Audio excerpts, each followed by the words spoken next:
I'm Sandy Steinman, President of Background Checks Express, your one-stop source for accurate, accessible, and affordable background checking.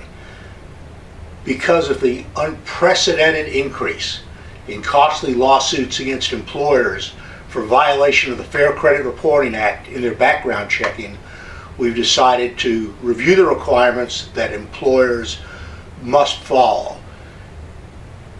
And believe me, these lawsuits continue. When we finish this series, which will be after next week, we're going to have 3 or 4 more new lawsuits to look at.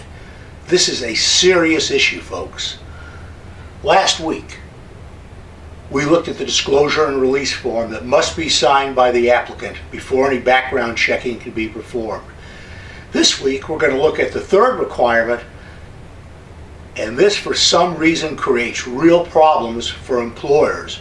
It's called the pre-adverse notice. When an employer receives a background check on an applicant and intends not to hire, even if that decision is based only partially on the information contained in the report, the applicant must receive a pre-adverse notice. That notice informs the applicant that you may decide not to make an offer of employment, and that decision may be based partially on information contained in the background report.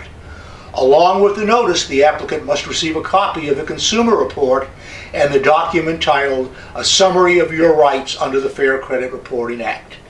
The purpose of this notice is to give the applicant the opportunity to see the report, and if the report is inaccurate, he or she has the opportunity to contact the Consumer Reporting Agency. Remember now, I said not you, but the Consumer Reporting Agency, to dispute or explain what is in the report. The rule of thumb is to send the pre-adverse notice and wait 5 days to ensure that no change to the report will be forthcoming before you take the next step, which is the final notice, and we're going to look at that next week.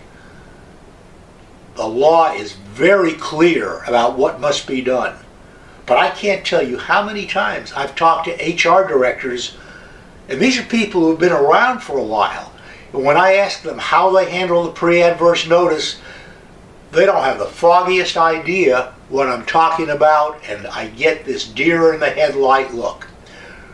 Professional background checking firms like Background Checks Express will provide all the necessary forms for you.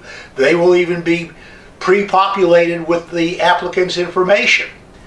Next week, we'll look at what you're required to do in the event you decide not to make an offer of employment, and this also is extremely important.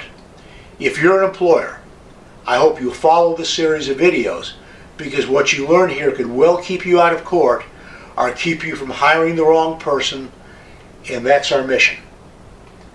If you have any questions about background checking, the pre-adverse notice, or want to find out how we can help keep you out of trouble and out of court, just feel free to call me at 844-SCREAM-NOW, that's 844-727-3366, or email me at sandy@backgroundchecksexpress.com.